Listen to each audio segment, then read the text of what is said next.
Good morning students. Kinematics में motion study करना है तो उसमें एक बहुत इंपॉर्टेंट कॉन्सेप्ट है जो हमें पता होना चाहिए। It states that motion is a combined property of object as well as the observer both. Motion combined property है ऑब्जेक्ट और ऑब्जर्वर दोनों की। जितना जरूरी ऑब्जेक्ट है उतना ही जरूरी ऑब्जर्वर होता है। ऑब्जर्वर कौन है? Person. Observer is the person which is observing the motion of any object. ठीक है। फिजिक्स में ऑब्जर्वर को रेफरेंस फ्रेम भी कहा जाता है। तो आज थोड़ा हम रेफरेंस फ्रेम के बारे में डिस्कस करेंगे। अब बच्चों ये कंबाइंड प्रॉपर्टी कैसे है? अब आप देखो, जैसे ये बस है, कल भी हमने डिस्कस किया था। ये स्ट्रेट रोड है, ये बस है, ठीक है जी। अब ये क्या है? बस का ड्राइवर है, मान लो बस is moving towards right. Velocity of बस एक ग्राउंड में खड़ा है पर्सन, वो बस को देख रहा है, तो इसको फिजिक्स में क्या बोलते हैं? Ground observer, stationary observer. Basically ये न्यूटन ने जो हमें कॉन्सेप्ट्स दिए मोशन के, वो ग्राउंड पे बैठ के एज ए स्टेशनरी ऑब्जर्वर बन के दिए हैं। तो इस ग्राउंड ऑब्जर्वर को क्या लग रहा है? बस इज मूविंग टूवर्ड्स राइट, मान लो with velocity 50 kilometre per hour towards right is i cap. अब हमें पता है बोर्ड का प्लेन क्या होता है? एक्स वाई प्लेन, ठीक है जी। तो इस बस में कुछ पैसेंजर्स भी बैठे हैं, जैसे ए और बी एक ही सीट पे बैठे हैं, मान लो। अब बच्चों देखो, motion is a combined property of object and observer both. कैसे? अब अगर हम बात करें, ये ग्राउंड ऑब्जर्वर, मान लो ये जैसे वोल्वो बस होती है, इसमें ग्लासेस लगे हुए हैं, तो बड़े बड़े ग्लासेस है, अंदर दिख रहा है, इस ग्राउंड पर्सन को दिख रहा है। ये तो जमीन पे बैठा है, अर्थ, ग्राउंड मतलब अर्थ। तो इस पर्सन जी कौन है? Ground observer. ये ड्राइवर डी रेस्ट में दिखेगा या मोशन में दिखेगा? अब देखो, velocity of driver with respect to ground observer क्या है बच्चों? ड्राइवर बस चला रहा है, तो ग्राउंड को क्या लगेगा? वेलोसिटी ऑफ इस पर्सन को क्या लगेगा? ग्राउंड ऑब्जर्वर को क्या लगेगा? What is the velocity of driver? जितनी बस की है उसको क्या लगेगा? 50 kilometre per hour i cap. अगर ये ये जो ग्राउंड ऑब्जर्वर, अगर ये पर्सन बी को देखे तो यही क्या है? This is also the velocity of person B with respect to ground. इसको शॉर्ट में ऐसे भी लिख देते हैं, ठीक है जी।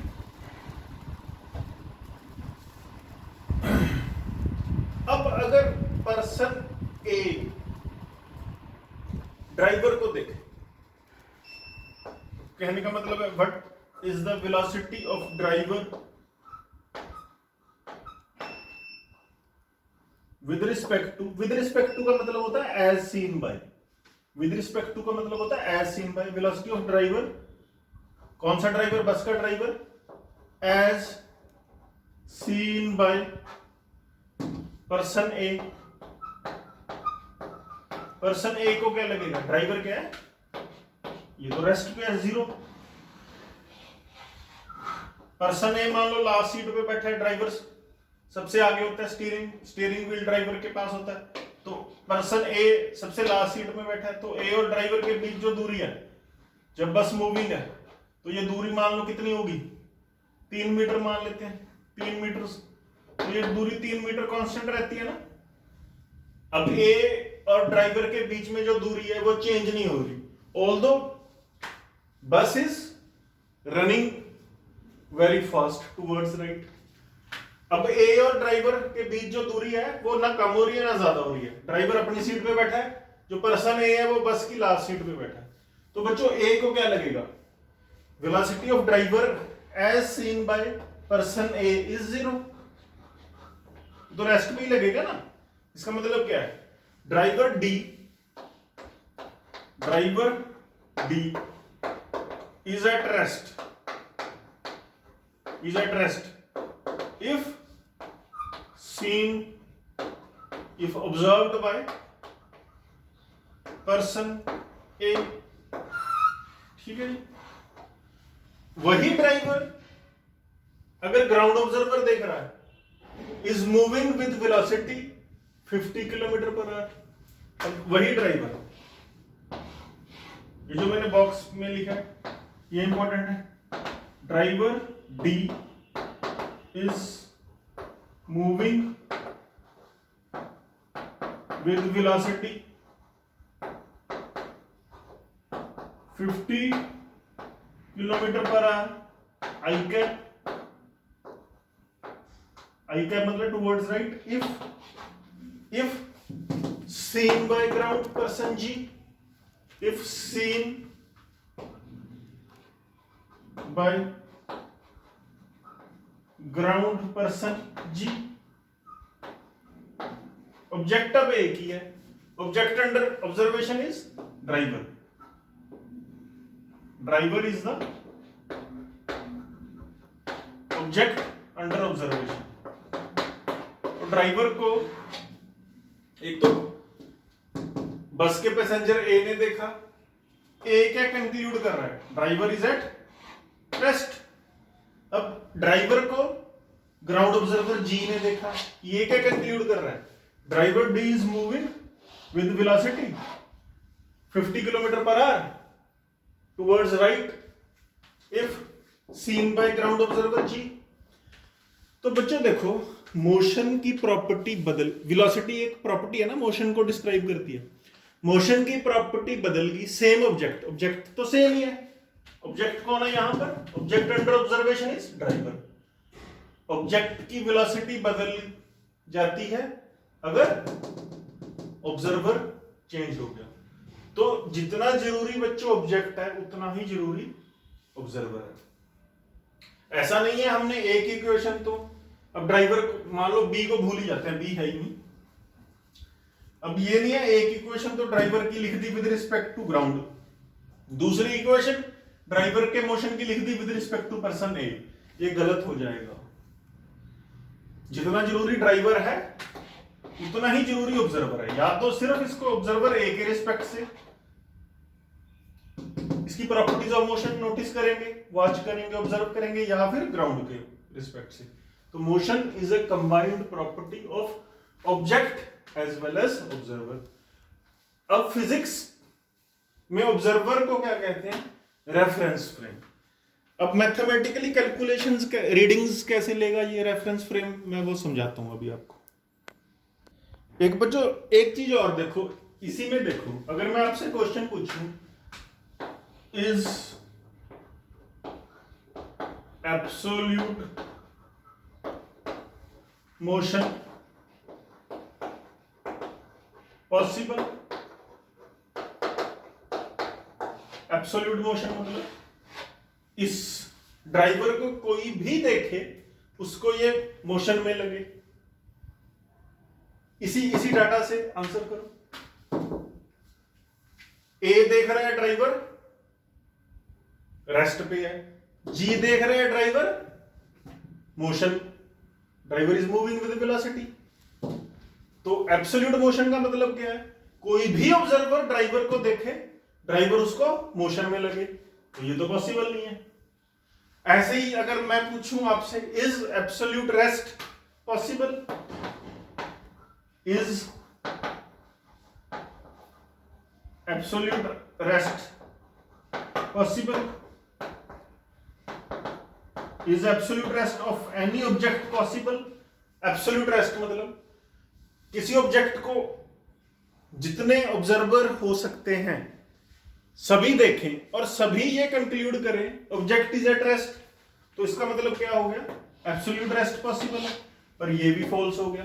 अब ड्राइवर डी को ए देख रहा है, वो कह रहा है driver D is at rest, G देख रहा है, वो कह रहा है driver D is in motion. तो ना तो एब्सोल्यूट रेस्ट पॉसिबल है ना ही एब्सोल्यूट मोशन पॉसिबल है। Absolute motion is not possible, वैसे ही absolute rest is not possible. ये रिलेटिव टर्म्स हैं। रिलेटिव टर्म्स मतलब किसी एक ऑब्जर्वर के रिलेटिव में तो ये रेस्ट पे है, पर ये हो सकता है दूसरे ऑब्जर्वर के रिलेटिव में ये मोशन में हो। ये एब्सोल्यूट रेस्ट और एब्सोल्यूट मोशन फॉल्स है। मोशन और रेस्ट रिलेटिव टर्म्स है। रिलेटिव मतलब एक ऑब्जेक्ट एक ही ऑब्जर्वर। तो अभी बच्चों हमने जस्ट देखा एब्सोल्यूट रेस्ट या एब्सोल्यूट मोशन पॉसिबल नहीं है। ड्राइवर को ग्राउंड ऑब्जर्वर देख रहा था, ड्राइवर मूविंग था, उसी ड्राइवर को बस के पैसेंजर ने देखा तो ड्राइवर रेस्ट पे था। ठीक है, तो इसका मतलब क्या है, गिवन टाइम पे किसी ऑब्जेक्ट को एक ही ऑब्जर्वर देखेगा। ऑब्जर्वर मतलब रेफरेंस फ्रेम। तो क्या कंक्लूजन निकला, the motion of any particle can be specified. Specified मतलब स्टडीड।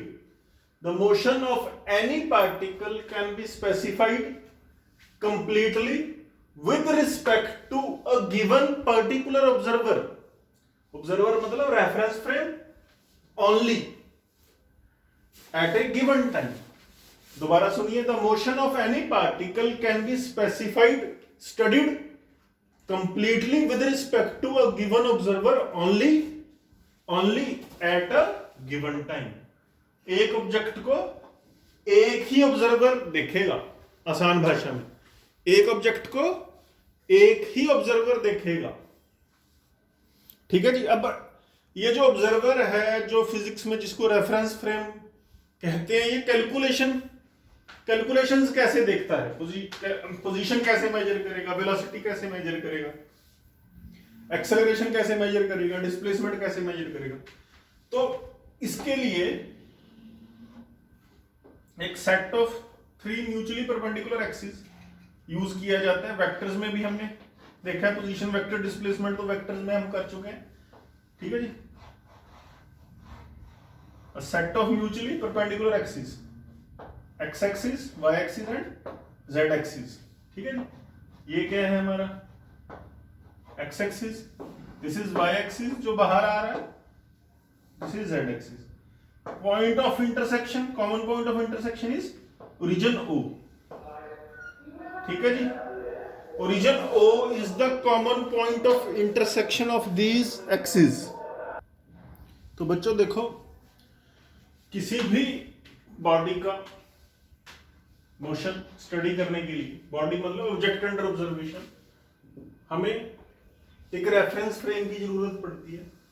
रेफरेंस फ्रेम क्या है बच्चों, फिजिक्स में जो ऑब्जर्वर मैथमेटिकली मोशन ऑब्जर्व कर रहा है उसको रेफरेंस फ्रेम बोला जाता है।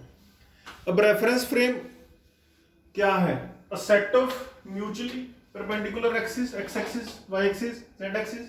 ये म्यूचुअली परपेंडिकुलर है, एक्स और वाई के बीच एंगल 90 डिग्री, एक्स और जेड के बीच 90 डिग्री, वाई और जेड, जेड ये वाला देखो, एक्स और वाई के बीच तो 90 डिग्री एंगल आपको दिख ही रहा है, जेड ये वाला बाहर आ रहा है, तो एक्स और जेड के बीच भी 90 डिग्री एंगल, Z और Y के बीच भी 90 डिग्री एंगल है। ठीक है जी, अलॉन्ग विद ए क्लॉक। इनका जो कॉमन पॉइंट ऑफ इंटरसेक्शन है उसको बोलते हैं ओरिजिन O। ठीक है जी। जो ऑब्जर्वर है, जो रेफरेंस फ्रेम है, जो किसी पार्टिकल का, बॉडी का मोशन ऑब्जर्व कर रहा है, उसकी आई कहाँ रहती है, इस ओरिजिन पे उसकी आई बैठी होती है। ठीक है जी। उसके पास क्लॉक होता है। क्लॉक क्या मेजर करता है, इनिशियल टाइम इंस्टेंट, ठीक है जी, फाइनल टाइम इंस्टेंट। ये टाइम इंस्टेंट्स मेजर करता है। Clock measures time instants. ठीक है जी। Final time minus initial time क्या होगा? Final time minus initial time क्या होता है फिजिक्स में? Time interval. Final time minus initial time क्या होता है? Time interval. और फाइनल चेंज इन टाइम मतलब final minus initial. Final time T लिया जाता है, इनिशियली मोशन जब स्टार्ट होता है उसको सिंपली हम जीरो ले लेते हैं। तो ये जो डेल्टा टी है, टाइम इंटरवल स्मॉल टी होता है। आपने पढ़ी होंगी इक्वेशंस पढ़ी है ना, जैसे v is equal to u plus a t, first equation of motion है। s is equal to u t plus half a t square, ये सेकंड इक्वेशन ऑफ मोशन है। यहाँ t क्या है? t is basically change in time, t is time interval, final time minus initial time, ये क्या आएगा? t। ये observer कैसे मेजर करेगा? क्लॉक की हेल्प से, ठीक है जी। तो ऑब्जर्वर के पास क्या क्या है? A set of three mutually perpendicular axes along with the clock is called reference frame, या फिर ऑब्जर्वर एक ही बात है। In order to locate the position of a body at various instants of time, various instants कैसे major करेगा? Clock की help से। In order to locate the position of a body relative, अपने खुद के relative to this given observer reference frame mathematically, a system of mutually perpendicular axes, x-axis, y-axis, z-axis, इनको coordinate axis बोला जाता है, along with a clock is used। बस यही reference frame है, ठीक है। एक इलस्ट्रेशन करवाता हूं मैं। अब बच्चों देखो, हम एक एग्जांपल कंसीडर करते हैं। Think of a journey from Chandigarh to Shimla via Solan. अगर आप शिमला गए हो तो जो पहाड़ियां हैं वो चंडीगढ़ के बाद स्टार्ट हो जाती हैं, ठीक है जी। और आधे रास्ते में सोलन आता है। मान लो दो फ्रेंड्स थे, एक फ्रेंड चंडीगढ़ में ही रुक गया और दूसरा आगे शिमले की तरफ जा रहा है। और मान लो वो जो फ्रेंड चंडीगढ़ में रुक गया वही ऑब्जर्व कर रहा है, तो उसकी आई ओरिजिन पे बैठी है। अभी मैंने बताया वही क्या हो गया? रेफरेंस फ्रेम हो गया। ये कौन हो गया? फ्रेंड मान लो ए, दूसरा फ्रेंड है फ्रेंड बी। अब बच्चों मान लो वो बाईसाइकिल राइड करके जा रहा है। अब चंडीगढ़ से बीच रास्ते में सोलन आएगा, उसके बाद शिमला आएगा। बाईसाइकिल जो भी सड़क है, साइकिल चला के वो जा रहा है, जो दूसरा पर्सन है पर्सन बी, ठीक है जी। आजकल तो आपको पता है जीपीएस आ गया, जीपीएस से पोजीशन लोकेट हो जाती है, ठीक है जी। जैसे जैसे आप देखो आजकल नेविगेशन हम गाड़ियों में देखते हैं, गाड़ियों के अंदर मोबाइल में होता है जीपीएस। हम किसी न्यू सिटी में गए, वहां कोई किसी रेस्टोरेंट में जाना है, मान लो हम टाइप करेंगे एड्रेस, वो अपने आप हमें रास्ता बता देता है जीपीएस, और हमारी करंट लोकेशन भी बताता रहता है हम कहां पर हैं, ठीक है ना। वो एरो सा बना रहता है, पॉइंट सा। तो अब ये जो पाथ है ना, ये पहाड़ियां हैं मान लो, ठीक है। ऊपर जैसे जैसे जा रही है तो ये जो पहाड़ी की हाइट है वो बढ़ रही है। ये क्या होगा? Path followed by friend B. तो बी क्या हो गया बच्चों? फ्रेंड बी क्या हो गया? B is the object. B क्या हो गया? B is object under observation. B is object under observation. जितना जरूरी ऑब्जेक्ट है उतना ही ऑब्जर्वर है। अब ए कौन है? ये किसकी आई है? ये है आई ऑफ फ्रेंड ए। ये कौन है? अब फ्रेंड ए कौन है? ये है ऑब्जर्वर। फिजिक्स में जो mathematically x axis, Y axis, z axis और क्लॉक लेके बैठा है उसको क्या कहते हैं? उस ऑब्जर्वर को क्या कहते हैं? Reference frame. ये रेफरेंस फ्रेम क्या करेगा? मैथमेटिकली पोजीशन, किसी भी इंस्टेंट पे वेलोसिटी, डिस्प्लेसमेंट किसी टाइम इंटरवल में, ये सारा कुछ प्रॉपर्टीज जो मोशन की हैं वो ये ऑब्जर्व करेगा, स्पेसिफाई करेगा, लोकेट करेगा। तो एक ऑब्जर्वर एक ही ऑब्जेक्ट। अब ये पाथ फॉलोड है, तो मान लो t इज इक्वल टू 0 से t इज इक्वल टू 0 पे ये दोनों इकट्ठे थे, ए चंडीगढ़ में रुक गया, तो ये पॉइंट ओरिजिन क्या रिप्रेजेंट कर रहा है, चंडीगढ़। ठीक है जी। बी ने ये चढ़ाई है स्टार्ट कर दी, तो चंडीगढ़ से पहाड़ी रास्ता स्टार्ट हो गया। मान लो किसी t is equal to t1 पे सोलन आ गया। ठीक है जी। तो ये क्या है बच्चों, ये पॉइंट का रिप्रेजेंट कर रहा है, इट रिप्रेजेंट्स सोलन। तो जो पर्सन, जो फ्रेंड बी था, वो सोलन में चाय पीने लग गया। ठीक है जी, या रुक गया मान लो थोड़ी देर के लिए, तो उस इंस्टेंट में उसका पोजीशन वेक्टर इसके रिस्पेक्ट से क्या हो गया। अब इस पॉइंट की कुछ ना कुछ कोऑर्डिनेट्स होंगे, कुछ इसके कोऑर्डिनेट्स होंगे। हम वेक्टर्स चैप्टर में पोजीशन वेक्टर देख चुके हैं, तो उस इंस्टेंट में देखो इसका पोजीशन वेक्टर क्या हो गया विद रिस्पेक्ट टू ऑब्जर्वर ए, तो ये हो गया पोजीशन वेक्टर। पोजीशन वेक्टर है R1। ठीक है। अब आगे जाके बच्चों ये जो पाथ है, मान लो ऐसा पाथ हो गया, और यहां पे क्या है बच्चों, t is equal to T2 पे, t is equal to T2 पे क्या हुआ, यहां पे शिमला है, ये क्या है, ये पॉइंट का रिप्रेजेंट कर रहा है, इट रिप्रेजेंट्स शिमला।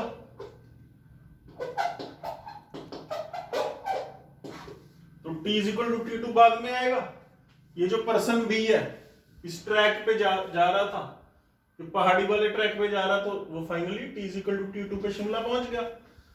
तो उसका पोजीशन वेक्टर क्या हो गया, अपने फ्रेंड ए के हिसाब से, जो कि उसका मोशन देख रहा है, जो कि ऑब्जर्वर है, तो उसका पोजीशन वेक्टर क्या हो गया बच्चों, उसका पोजीशन वेक्टर क्या हो गया, थोड़ा सा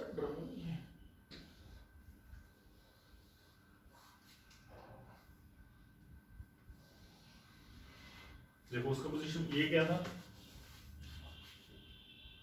इसको यहां लिख लेते हैं, ये 16 लिखा हुआ है, तो ये क्या था बच्चों,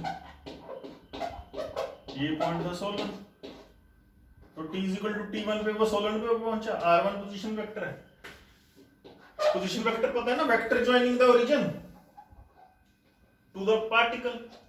t is equal to T2 पे वो शिमला पहुंच गया, तो ये उसका पोजीशन वेक्टर R2 हो गया। पोजीशन वेक्टर क्या बताता है बच्चों, ये क्या होता है, वेक्टर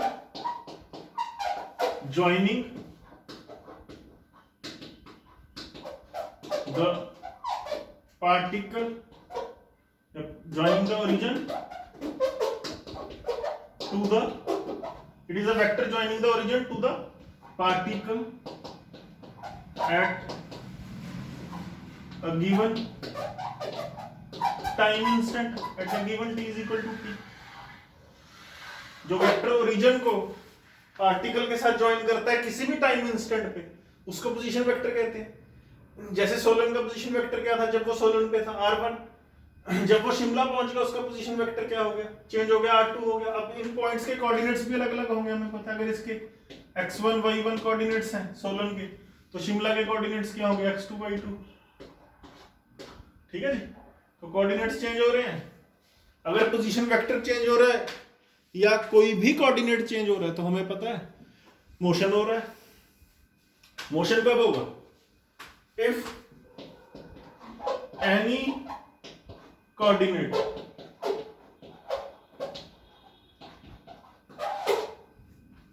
x,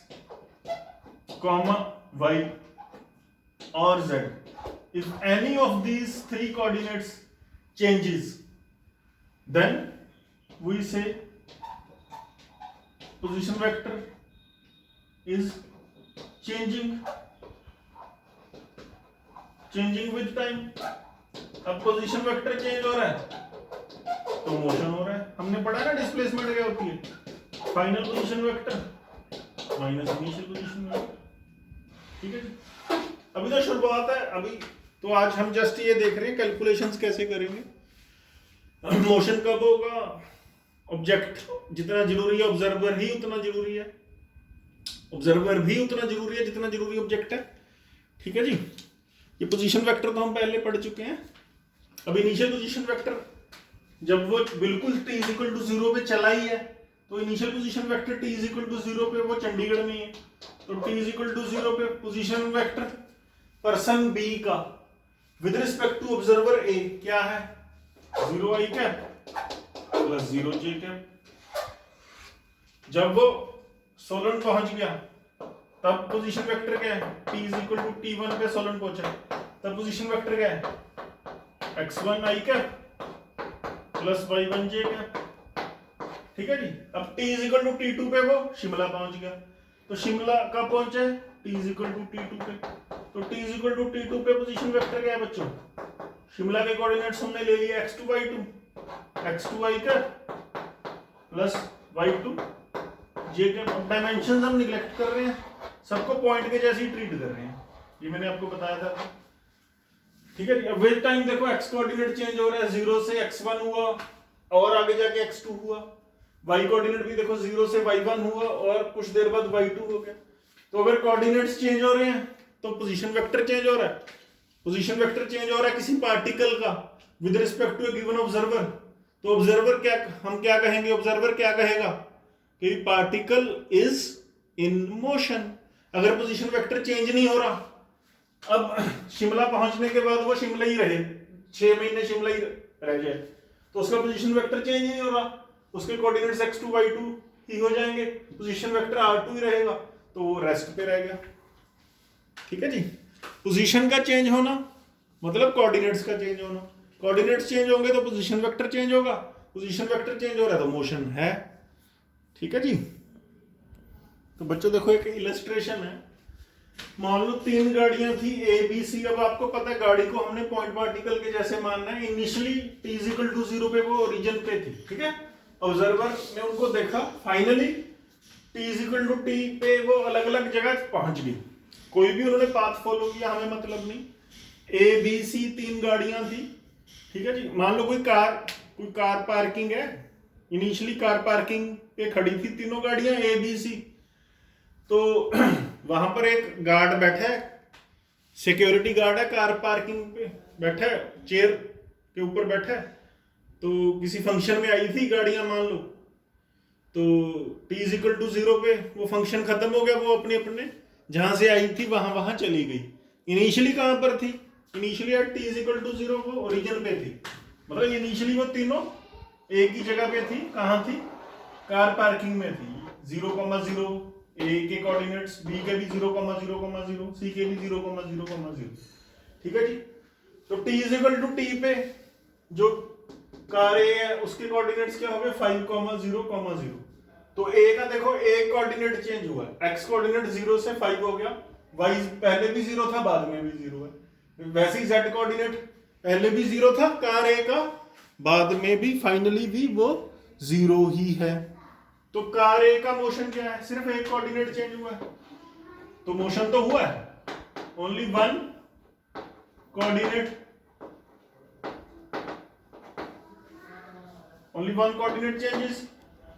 तो ये क्या है, तो ये 1D मोशन हो गया, स्ट्रेट लाइन मोशन हो गया, 1D motion, 1D motion along कौन सा कोऑर्डिनेट चेंज हुआ है, x कोऑर्डिनेट चेंज हुआ है, तो it is 1D motion, straight line motion, motion of car A is 1D motion along x axis, ठीक है। अगर कार A के फाइनली कोऑर्डिनेट्स भी 0,0,0 ही रहते, t इज इक्वल टू 0 पे भी 0,0,0 थे, t is equal to t पे भी 2 घंटे, मान लो t is equal to t 2 घंटे बाद आया, तो t is equal to t पे भी वो वहीं खड़ी है 0,0,0, कोई भी कोऑर्डिनेट नहीं चेंज हुआ, कोई भी कोऑर्डिनेट नहीं चेंज हुआ, तो पोजीशन वेक्टर नहीं चेंज हुआ, तो इसका मतलब कार A रेस्ट पे है।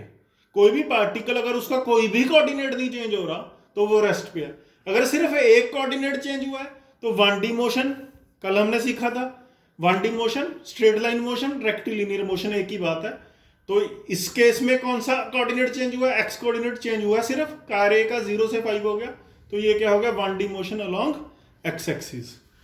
कल मैंने आपको बाउंस करके दिखाई थी बॉल, उसमें सिर्फ वाई कोऑर्डिनेट चेंज हो रहा था, वो क्या था 1D motion along Y axis. अब देखो car B t is equal to 0 पे वो 0,0,0 पे है, t is equal to t पे 2 घंटे बाद वो 7,5,0 उसके कोऑर्डिनेट्स हो गए। देखो दो कोऑर्डिनेट्स चेंज हो गए, x 0 से 7 हो गया, y कोऑर्डिनेट 0 से 5 हो गया, z कोऑर्डिनेट चेंज ही नहीं हुआ। तो जो गाड़ी B है ये कौन सा मोशन है 2D motion, motion in a plane. तो ये कौन सा मोशन है 2D मोशन या फिर motion in plane. 2 dimensional motion क्या होता है मोशन इन प्लेन, ठीक है जी। ऐसे ही देखो जो कार C है उसके तीनों कोऑर्डिनेट्स चेंज हो गए, x 0 से 7 हो गया, y भी 0 से 7 हो गया, z भी 0 से 7 हो गया। तो ये क्या हो गया, ये कैसा मोशन है 3D मोशन। तीनों कोऑर्डिनेट्स चेंज हो गए, पोजीशन वेक्टर चेंज हो गया, पोजीशन वेक्टर चेंज हो गया मतलब मोशन है। चलो अब एक मैं और इसमें ऐड कर देता हूं। मान लो एक गाड़ी और थी, गाड़ी थी D, ठीक है, उसका इंजन खराब हो गया, इंजन स्टार्ट ही नहीं हुआ उसका। तो उसका कोऑर्डिनेट क्या हुआ, पहले भी पार्किंग में खड़ी है, 2 घंटे बाद भी पार्किंग में खड़ी है, इंजन क्रैश कर गया, इंजन सीज हो गया, तो 2 घंटे बाद भी तो उसका कोई कोऑर्डिनेट नहीं चेंज हुआ, x 0 था बाद में भी 0 है। ये क्या हो गया, इसका इंजन फेल हो गया, इंजन फेल हो गया मतलब क्रैश कर गया, स्टार्ट ही नहीं हो रही। तो इसको देखेंगे बाद में ले जाएंगे। तो ये रेस्ट पे ये इसका कोई कोऑर्डिनेट नहीं चेंज हुआ, x 0 था बाद में भी 0 है, y 0 था बाद में भी 0 है, z 0 था बाद में भी 0 है। पोजीशन वेक्टर पहले क्या था 0 i cap 0 j cap 0 k cap, बाद में भी 2 घंटे बाद भी क्या पोजीशन वेक्टर चेंज ही नहीं हुआ, 0 i cap 0 j cap 0 k cap. तो ये क्या है जो कार D है ये क्या है एट रेस्ट। क्यों, क्योंकि कोई भी कोऑर्डिनेट नहीं इसका चेंज हुआ, कोऑर्डिनेट नहीं चेंज हुआ तो पोजीशन वेक्टर नहीं चेंज हुआ। तो हमने देखा मोशन क्या है, कंबाइंड प्रॉपर्टी है ऑब्जेक्ट और ऑब्जर्वर दोनों की। इन सभी गाड़ियों को किसने देखा है, जो सिक्योरिटी गार्ड बैठा है, ठीक है, उसने इन गाड़ियों को देखा। वो सिक्योरिटी गार्ड क्या हो गया, वो हो गया ऑब्जर्वर। ये अलग अलग गाड़ियां, ये क्या हो गया particles under observation. Okay, thank you for today.